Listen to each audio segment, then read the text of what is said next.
Welcome to Haggie Reads For You on Wolf Spirit Radio. Colleen, Haggie, reads children's stories for the wee ones up to the teens. She also reads books for grown-ups. Tune in, kick back, relax, and listen in. You're listening to Wolf Spirit Radio.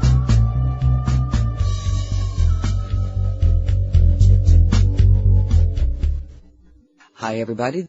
This is Colleen, and I am reading Barbara Threecrow's book, Return of the Sacred Feminine and Teachings of the Grandmothers. And we are going to pick up where we left off last week with Chapter 10, The Confrontation, the Dark Force. As a reincarnating soul, we each agreed to experience the confrontation. The confrontation challenges our trust and faith and is often a personal battle against the constant pull toward destructive and negative dark forces. These forces thrive on fear, war, greed, and disrespect against all that is sacred. The confrontation with the dark forces and their attempt against our achieving enlightenment continuously tempt us to disregard and abuse the earth's natural resources, to be intolerant of others' differences, to be envious, fearful, hateful, and greedy. If we are unable to withstand the confrontation and move through the onslaught of negativity, we may continue the decline and disease of the body, mind, and spirit. The soul's desire returns us through many incarnations to seek our truth and to realize the divine essence within each human and to learn to live with compassion, unconditional love, and forgiveness, to create the age of light in order that all humanity may live in peaceful coexistence. By our having trust and faith in the Sacred One and in the greater divine plan, we will be assisted to stand strong during the confrontation and to realize healing and peace on earth. As we rapidly accelerate into our future, we are being challenged more than ever to gather courage to fight against that which attempts to prevent our fulfilling the original promise. The question remains, how do we become empowered to move forward with grace during these challenging times? We must, with clear consciousness, meet the confrontation and realize that the light and the love are more powerful, that forgiveness is needed in order to release sickness and disease of our body, mind, and spirit. There are many places on the earth where war and violence have taken place. Having a clear intention and working toward healing those places and clearing the negative vibrations created through the acts of humans ruled by the dark forces is crucial. As we meet ever-increasing challenges, what are the steps we might take that will help heal what we have created through our ignorance? We each have an innate ability and free will to create peace, to not let fear or the belief that peace is not possible dissuades us.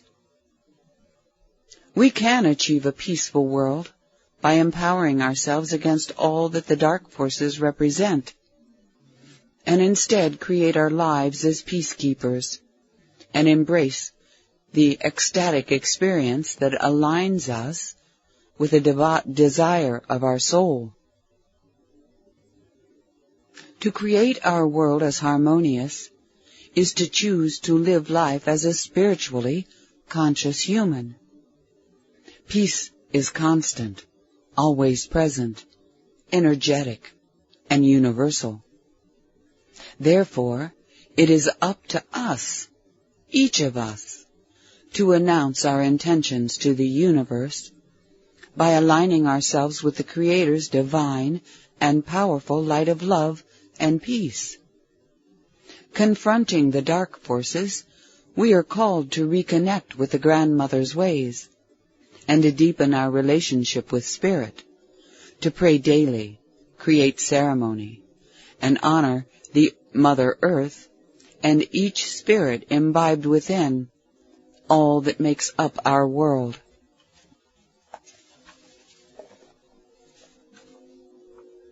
The dark self. Anne, one of my students, described her struggles against some unknown force and the experience that she was being engulfed in flames. It became apparent how she was being challenged to embrace and accept that which she feared most, which was the confrontation with the dark self. Clearly, she had reached a crucial and decisive moment in achieving all that the Spirit was asking. Fear and self-doubt had prevented her from having the courage to recognize, as well as to challenge, those parts of herself that had ruled her. If Anne was unable to confront these, personal truth would remain elusive.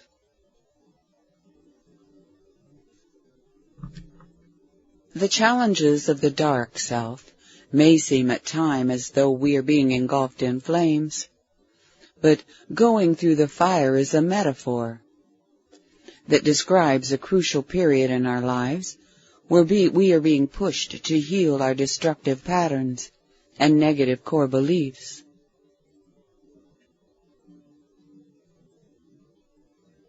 Which would empower us to fulfill our original promise. I explained to Anne the importance of surrendering and embracing that which seemed fearful, and instead to open and to receive the gift of healing and the powerful change that moving through the fire allows. Opening our hearts to that which we fear will engulf us as soon as we find ourselves embraced by the omnipresent divine light, that which allows the experience of unconditional love and helps us find the courage to change and enter the unknown. When finding ourselves within the dark and overwhelmed and seeming lost, we somehow always find our way. Facing our fears and that which holds us captive, we soon find a hidden hope, a distinct spark of faith, and reach toward the event, the present light. And reach toward the ever-present light. Often, when we find ourselves engulfed in darkness, we forget to seek help or to pray to a greater being. Perhaps when we are lost in darkness, there's something to gain. If Anne continued to resist the invitation to enter into the fire and to confront the dark self, it would then continue to consume her. Many of us are being asked to let go and enter into the unknown. We can no longer resist the changes occurring in our world, and according to indigenous prophecies, the way of entering the fifth hoop of peace is to let go and take a leap of faith, that all is according to the divine plan.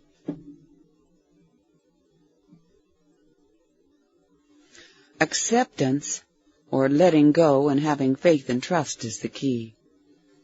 I explained how everything is as it was meant to be, and exposed the divine plan that showed Anne how every experience is a gift. Yet it is up to us to be open and expand beyond the illusions that the dark self clings to, and to embrace the gift within each of our life experiences. The dark self has much to teach us and is the opposite of the light. These contrary energies must be maintained in balance. Both exist with purpose, and each cannot exist without the other. When we understand the significance of both the dark and the light, we can let go of our fear of being devoured, and finding our faith, we can allow ourselves the necessary journey of entering the natural flow of the river of life. The shaman's experience is often that of being devoured, dismembered, and engulfed in flames.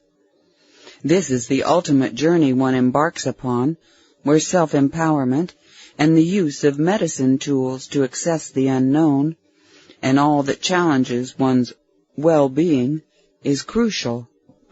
It is the medicine woman, the shaman, who gathers themselves with courage and strong intention to go forward to enter into the dark and gain enlightenment.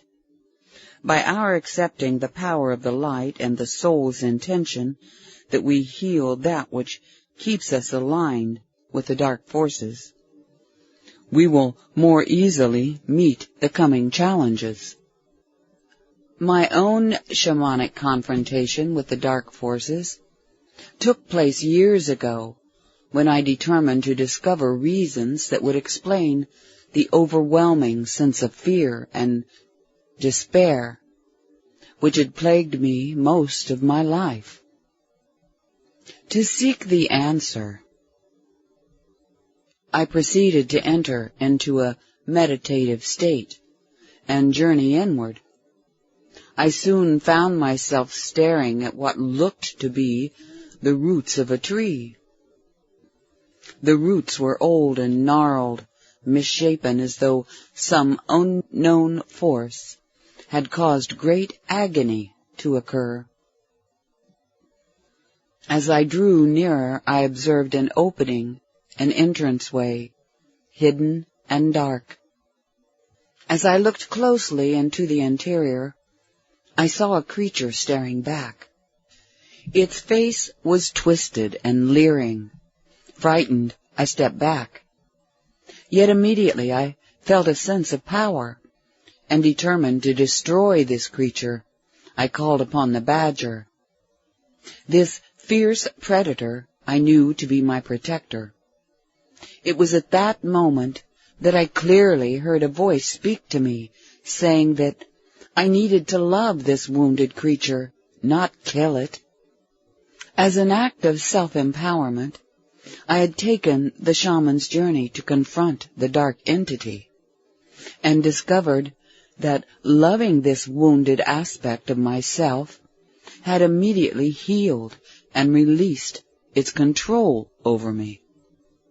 I understood that this entity had been formed long ago by what had happened to me in childhood, and that it had been born into a despairing and fearful creature that had remained hidden deep within me, and unbeknown to me had over many years affected my life.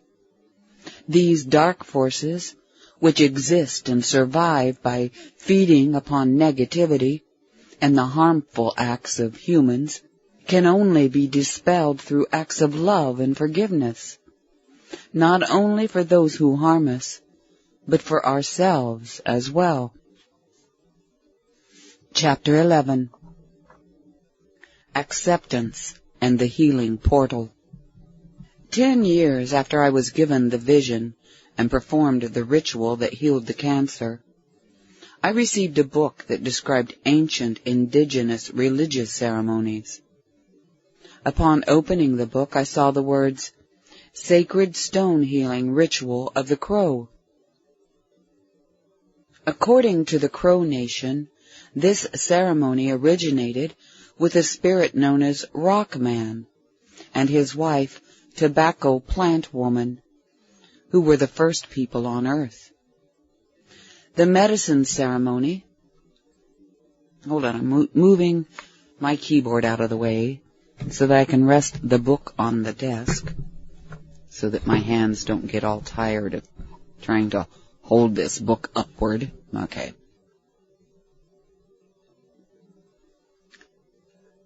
The text described how a spirit who would have personified a particular stone would appear to a sick person in a dream or a vision. The dreamer would then receive instructions and knowledge, which included where to locate the stone and how to perform the particular ceremony to achieve healing. Guidance would be given by the stone spirit that described either a male or a female power gained, along with significant rituals associated with these entities, and any requirements or taboos involved in keeping the stone. While in one's possession, offerings and prayers were to be made to the stone spirits, who must be revered for their holiness and always treated with proper care and respect. Sometime since I received the healing vision, the spirit stone with the powerful expelling expression disappeared. These are occasions when a spirit helper, such as the stone that came to me, appears and then moves on after fulfilling its purpose. I have over the years acquired other sacred stones, and I believe these to have a living spirit that will guide us in its use. Through the portal. After being diagnosed with breast cancer and having received the healing stone, Spirit then asked me to enter through the doorway, the portal that would lead me to begin the unfolding of the spiritual path laid out before me, asking that I accept the task which I had originally promised to achieve. As my spiritual journey unfolded, I was confronted with many challenges. Some of these came as an attack from those whose claims against me attempted to negate the vision given me and my spiritual work. This caused the courage that I needed to gather to honor what Spirit had asked of me to diminish. I was forced to choose between my spiritual life and that which I knew in my heart to be true, and those whose claims against me had challenged these beliefs. I had fallen into an abyss where fear and doubt came as though to devour me. Believing I would never find a way out, I was overcome with memories of a past life.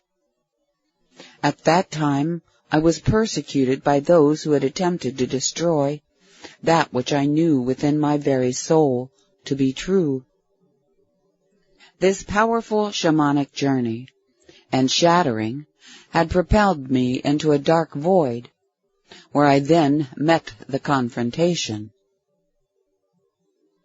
Here I was able to realize the power of having trust and faith, and all that Spirit had shown me. It became clear that it was the work of the dark force, whose power had come through those who had attempted to dissuade me, and who stood between me and my spiritual work. Gray Stone Woman. Grandfather Black Elk had told me that I would receive a Lakota spiritual name in a traditional Inipi, a sacred ceremony that had been used for centuries by the indigenous people to commune with the Great Spirit.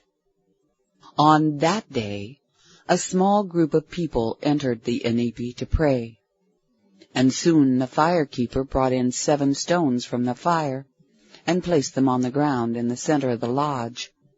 The blankets were pulled to cover the door, and darkness set in.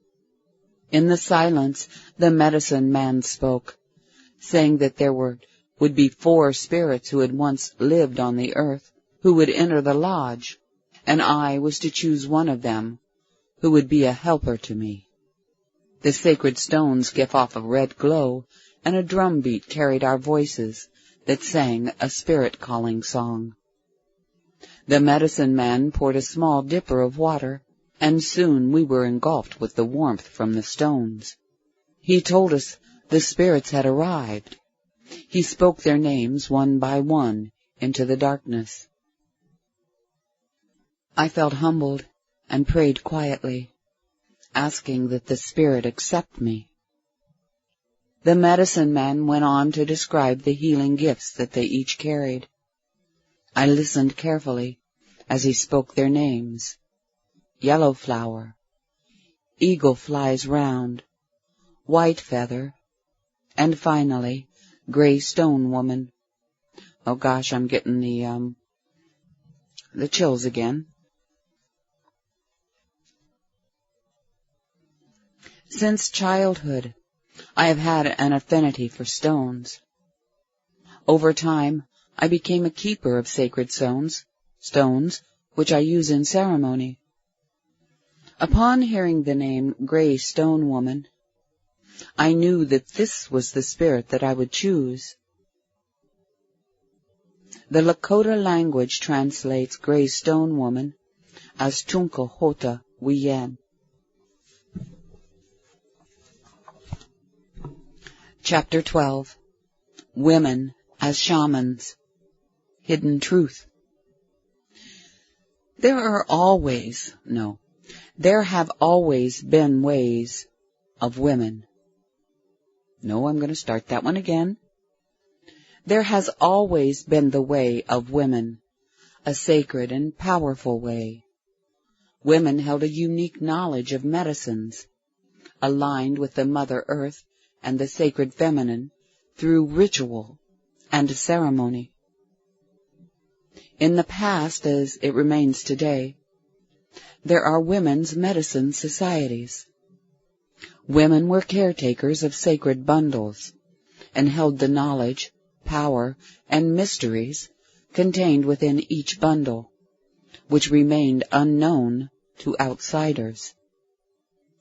Each intrinsic prayer and song is specific to a particular bundle that, when sung, activates the spirits of the bundles and pass from generation to generation in the oral tradition through matriarchal lineage. One of these ancient bundles, held by a woman's medicine society, contained over 300 sacred items, including bones or parts of animals, medicine roots and gatherings significant to the bundle's purpose. When the bundle was to be opened, it took 5 women to carry it, and these women would recite 300 songs and the prayers for each of the sacred elements within the bundle. Unfortunately, over time, this and other sacred bundles were either destroyed or sold. To the indigenous people, a medicine bundle contains great power, and they believe that honoring the bundles in ceremony is to honor the Mother Earth and all of nature. They believe that through their vigilance and prayers to each of the spirits contained in the bundle, harmony and balance is maintained, as well as good fortune in hunting and health to their people. Scientific studies of prehistoric cultures have disclosed obvious signs of the existence of women shamans and medicine women, whose knowledge, sacred items, and ceremonies served them in the same manner as that of the medicine men and the male shamans. Ethnographers have noted that North Asia has been the heart of shamanism as far back as the 4th century. Originally, women shamans were considered great healers, even in some cases more renowned than the male shamans. However, early studies of humankind and ethnic cultures were dominated by male anthropologists, who chose for personal reasons either to completely ignore the obvious proof that women were shamans, or to trivialize women's abilities. Why they chose this remains to be seen. Yet their decision had great influence, and history reveals that instead of recognizing women's natural capabilities, they were ignored. It was often determined by male onlookers that women's shamans and their abilities and power signifies their being possessed, as implications or a lack of control or hysteria, which unfortunately had often characterized women. In the past, women healers have been accused of witchcraft, a term that expresses something derogatory. I have described the origin of the term witch relating to the time of the Inquisition in the beginning of the book as Wicca, a Druid religion whose practice of honoring the earth and all elements was in fact aligned with the sacred feminine. Today, the term witch is synonymous with wise women and centers upon a resurgence of an earthways spirituality and the ancient goddess culture. With the recent renewal of interest in Wicca and the Druid and other spiritual practices, the Vatican became alarmed and made a strong statement against those women who were practicing devilry and the ensuing punishment that they would receive. I'm assuming that this edict would justify their burning in hell. In this day and age, such antediluvian thinking is shocking, and yet clearly shows a prejudice remaining against women and fear of their power and spiritual practice.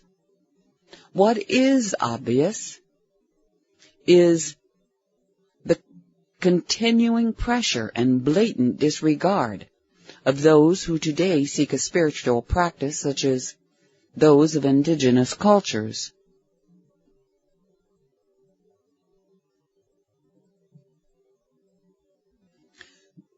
The Druid and or Wicca who have honored the earth as sacred. Unfortunately, the male-centered Judeo-Christian ideology still strives to dominate, control, and denounce women. And let us not forget the Inquisition and murder of 9 million witches in the name of God. What continues today may not be an actual burning at the stake, but still, in all parts of the world, women continue to be violated, raped, beaten, and murdered. Some cases often are considered domestic by authorities who choose not to interfere. Yet violation and murder of women continues, and is not only expected, but accepted. Sacred bundles. The grandmothers were the original keepers of the sacred bundles, and passed their knowledge through matrilineal tradition, along with each bundle's power and purpose, its songs and prayers specific to each of the items contained in the bundles.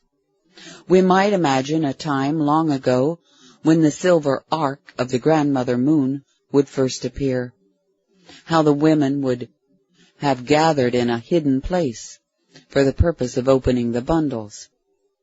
The fire would have been lit, and women's voices would have echoed through the valley.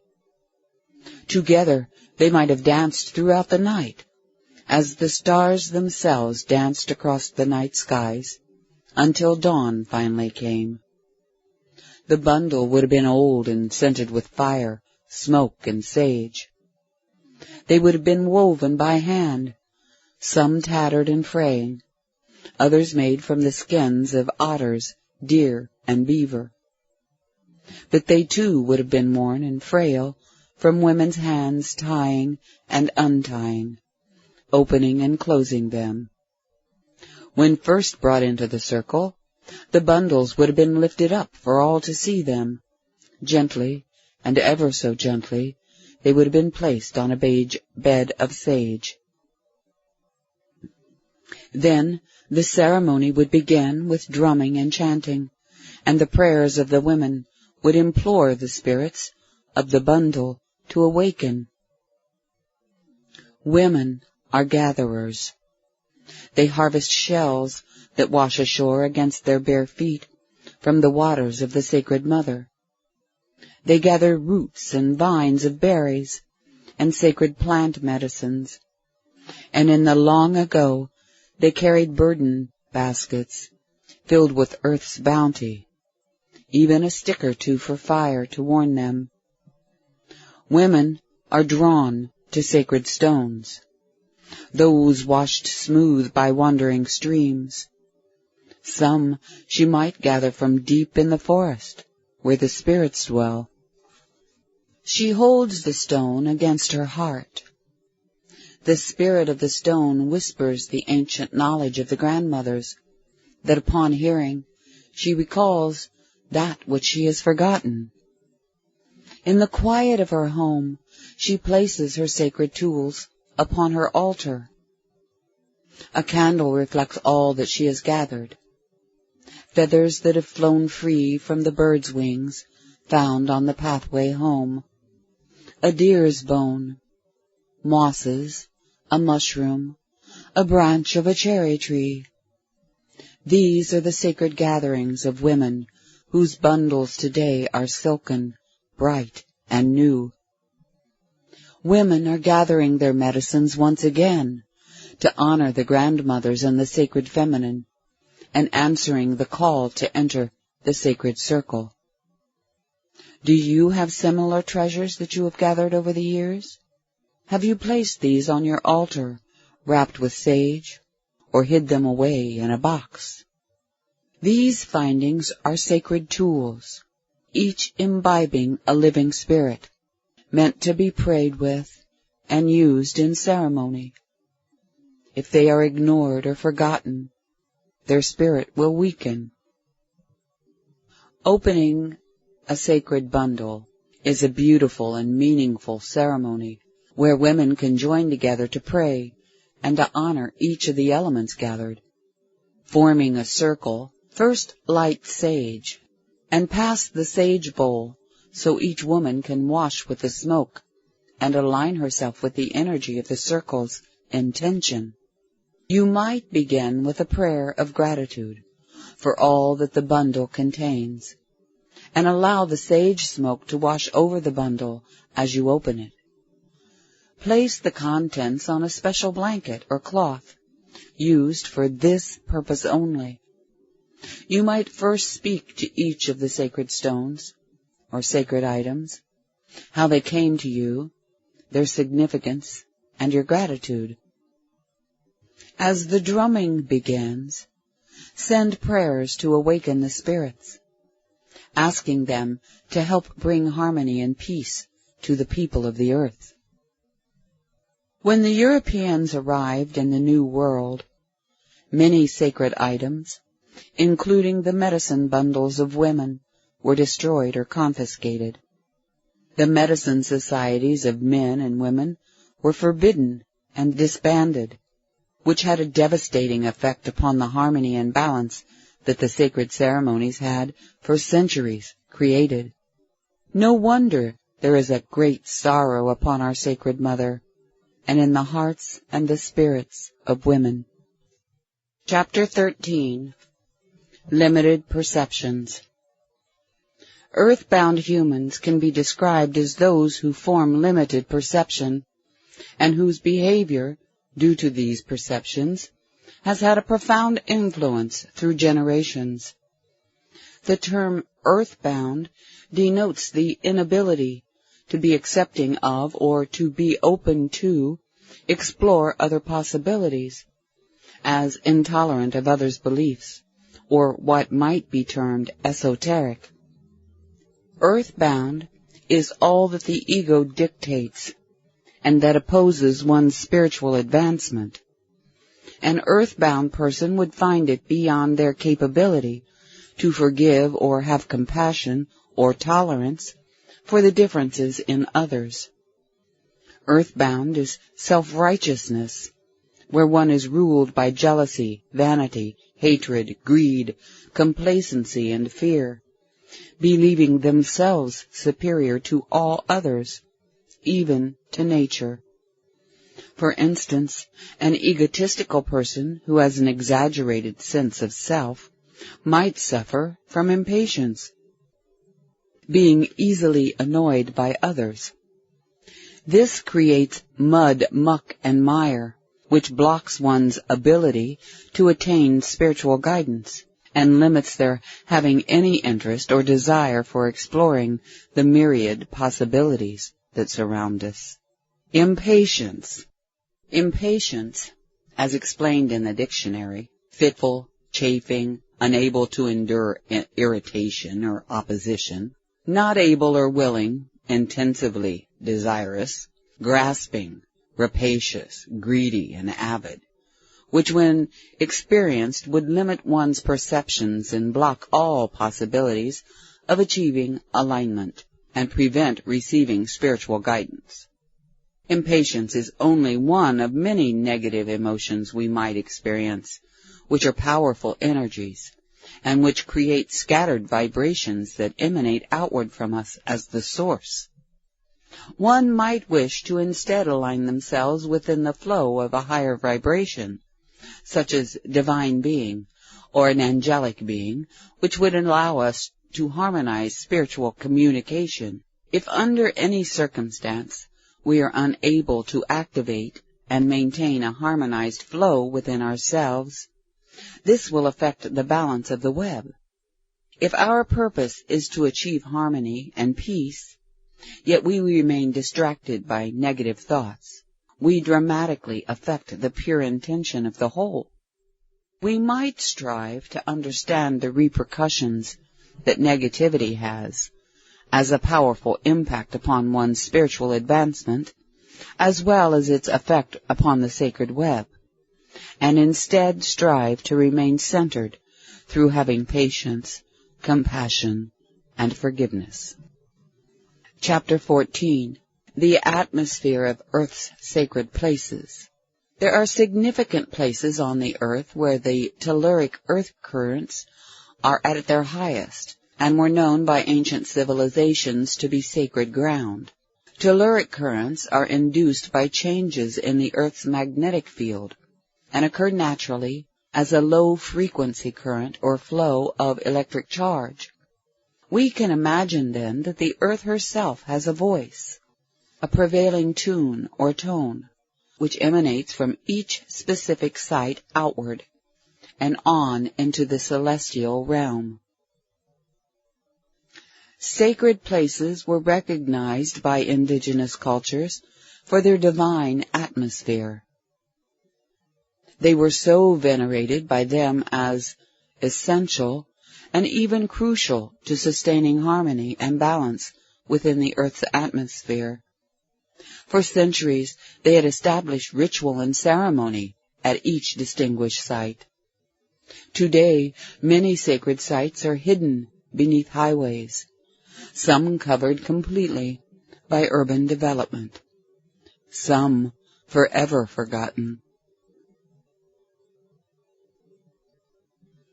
In Paris, the Cathedral of Notre Dame is known to stand on sacred ground. Here the telluric earth currents are at their highest vibration, and the divine atmosphere was originally recognized in Druidic times as the womb of the Mother Earth. The earth beneath Notre Dame was originally a pagan site, dedicated to the traditional Mother Goddess, which for centuries drew pilgrims from throughout Europe. Amazingly, Notre Dame was one of many strategically placed cathedrals in France, whose placement mirrored the Virgo constellation. Again, cultures throughout the world held knowledge regarding specific constellations and their energetic relationship to the Earth. If we can imagine the Earth as a sentient being, whose enchanting power and vital life force is continuously charging the atmosphere, and which was meant to flow unhindered from those sacred places, how then, if obstructed, this would affect the prevailing mood upon earth, as well as within the universe itself? The circle and the vortex. The circle is a perfect form that naturally exists within nature, and is a symbol found throughout the world, especially in places where ancient cultures had built medicine wheels upon the earth deemed to be sacred. Many of these sites are found to be natural vortexes. A vortex acts as a whirlpool current that powerfully draws everything towards its center.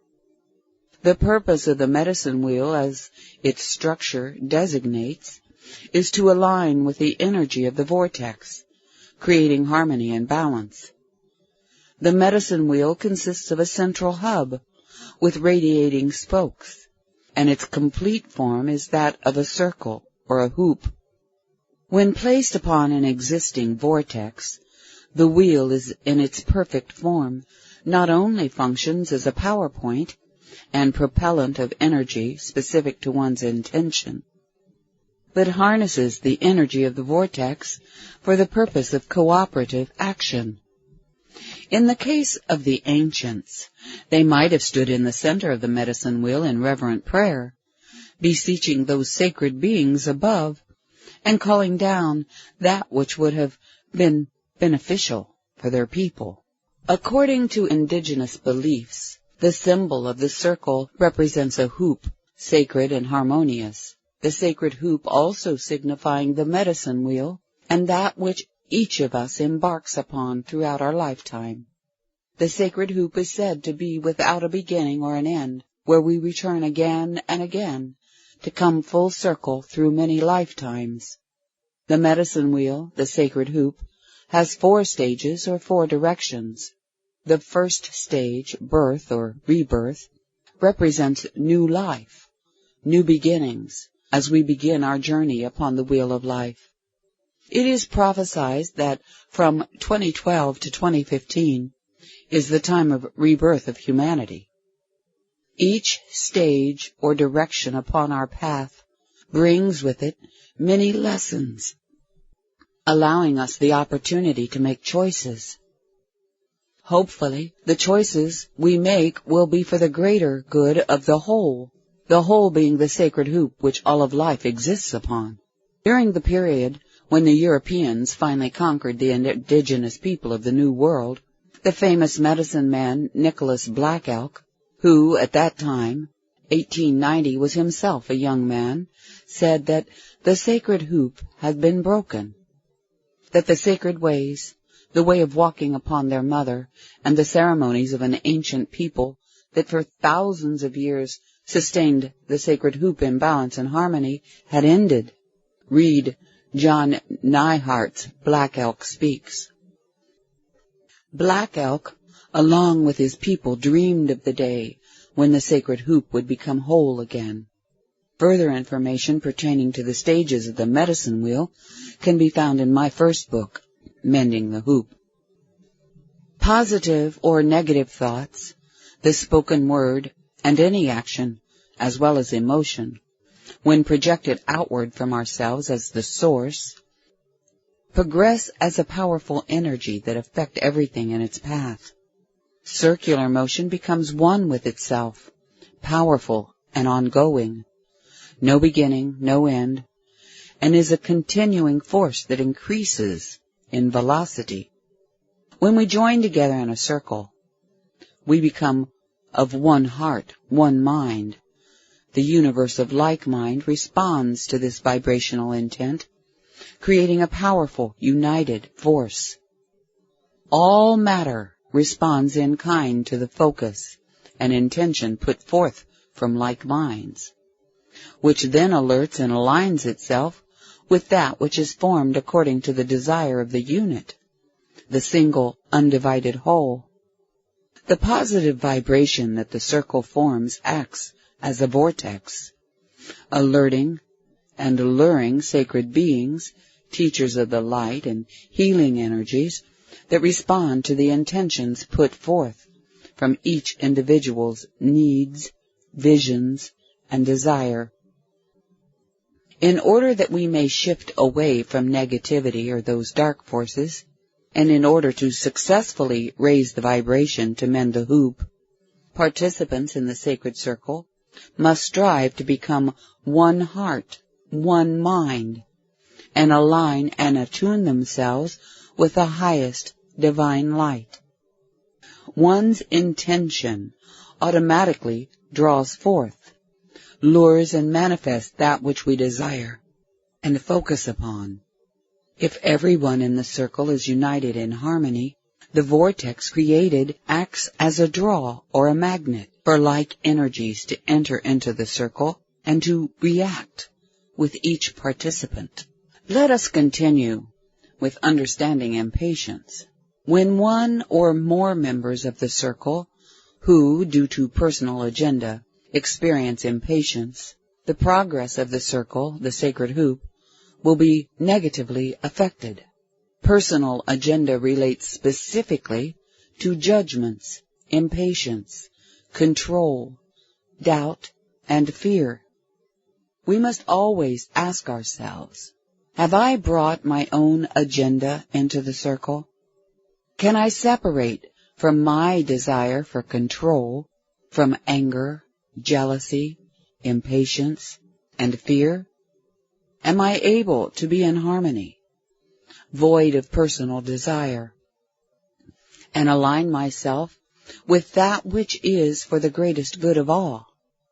The sacred circle offers opportunity for each participant to become empowered and also to take part in creating harmony and balance by practicing holding the intention of aligning with and becoming one with the sacred.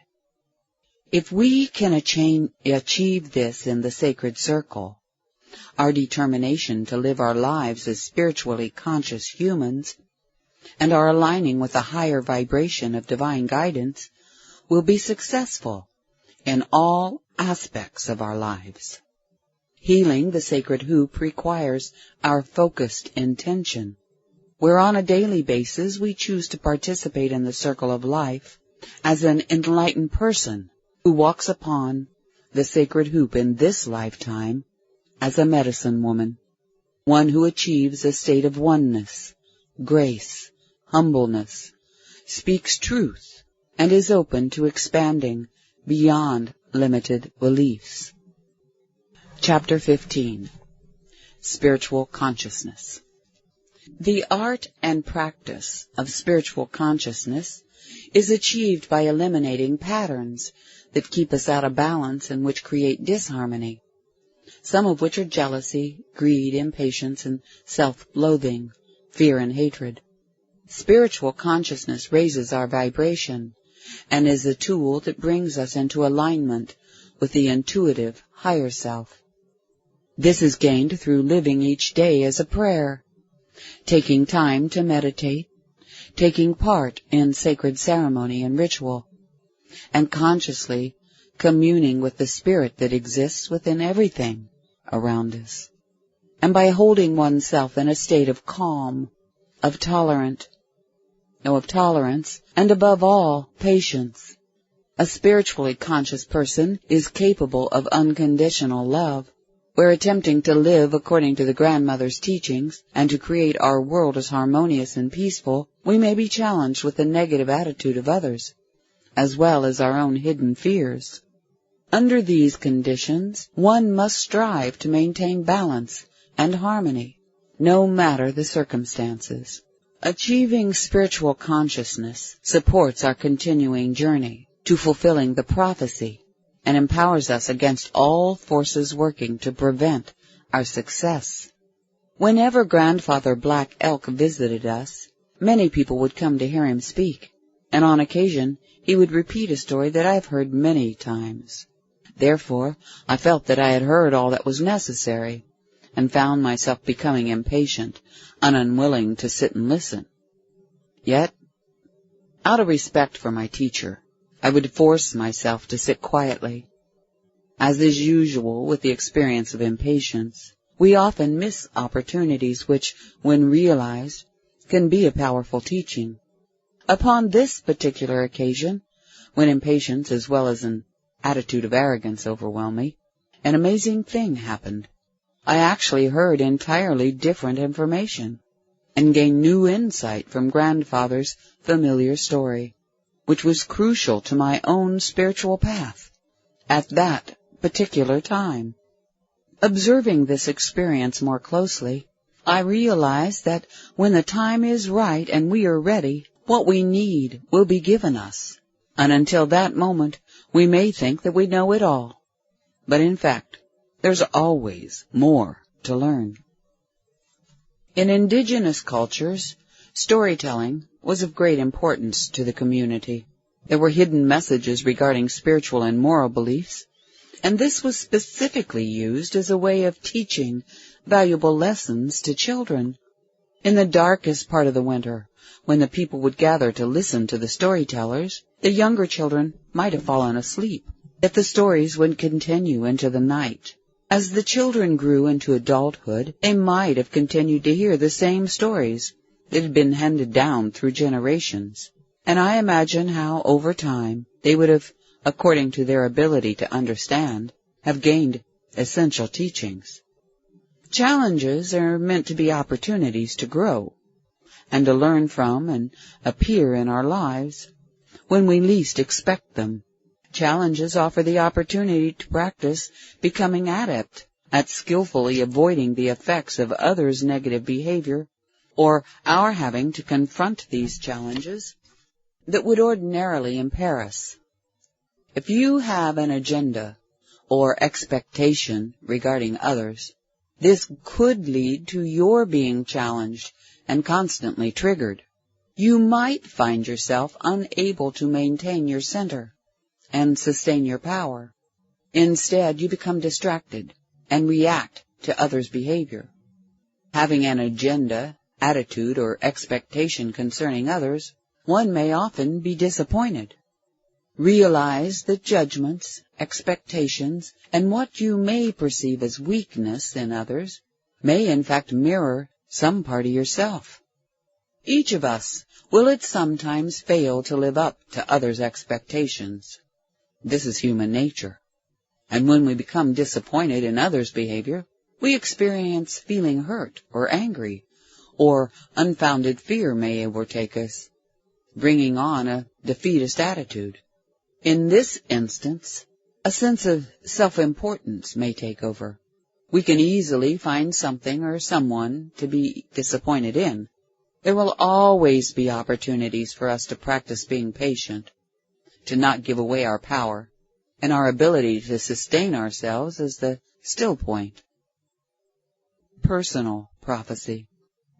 Personal prophecies are defined by core beliefs, which are programmed during childhood according to one's experience and are relevant to one's future welfare and social significance. These beliefs are determined as either positive or negative, and without our realizing it, are manifested throughout our lives. If negative, they will have a severe impact upon our health and happiness. A negative core belief that forms a personal prophecy might be, people will always disappoint me, and therefore I must not trust anyone. Therefore, if we ever find ourselves disappointed by someone, we might then just feel justified to distance ourselves.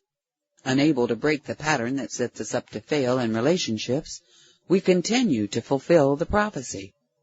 It is crucial that we realize how we each are ruled by these negative core beliefs, and how they prevent our fulfilling the original promise. The original promise is our gaining the ability and power to transcend generations of destructive patterns, to gain enlightenment and become greater and more capable, compassionate, caring, and forgiving. If we are unable to change these damaging patterns, we continue living as a victim, believing that because of others' inability to fulfill our expectations, that we are justified.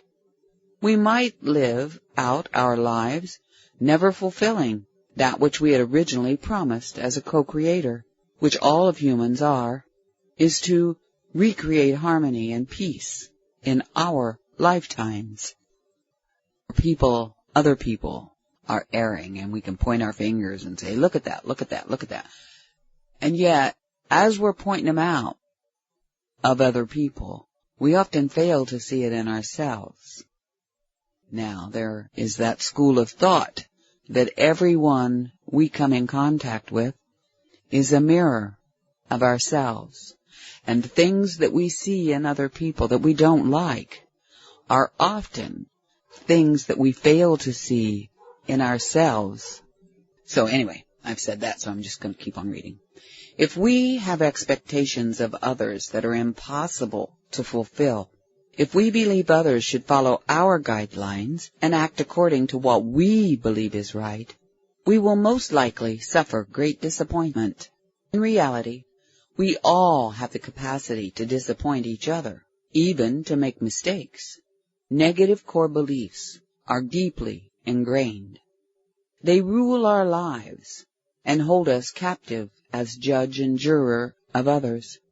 We also severely and mercilessly judge ourselves to constantly fulfill the prophecy of failure. Negative core beliefs create energetic blocks against the natural flow of communication with a higher source and of our achieving divine guidance. We might search within ourselves for an understanding of what it is within us that we may need to heal that keeps us out of balance.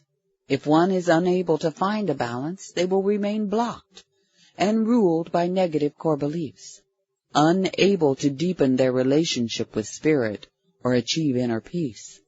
We learn the art of holding ourselves in balance through assessing each situation regarding others' behavior, not by our judging others, but by weighing each experience from a place of truth and harmony. There will always be disappointment where others are concerned. I might add that it is important to realize that every situation, every relationship, no matter the outcome, has something to teach us. Therefore, it's important to seek the gift within each experience. We each are given an opportunity to decide to either choose to seek the truth or to run away and close down. Either way, there will always be an opportunity to grow and heal with each of life's challenges. Information on core belief can be found in my book, Mending the Hoop. Expectations. Are you aware of any expectations that you might have of others? Are these expectations difficult to fulfill? Do you expect that someone will always disappoint you and fail at fulfilling your own expectations? Describe what those expectations of others are. Are your expectations in balance or not? In other words, are they healthy expectations, such as respectful behavior, open communication, truthfulness? Are your expectations of yourself impossible to fulfill? Alrighty, guys, I think I'm going to leave you there tonight. I'll start with the section called Unforgiving, Guilt and Revenge. Words of wisdom from Barbara 3 Crow once again. And I will see you all tomorrow, and I will be reading Nancy Hopkins' book, The 9/11 Conspiracy, which is very interesting. I thank you all for being with us today and tonight, so I'll see you all later. Bye now.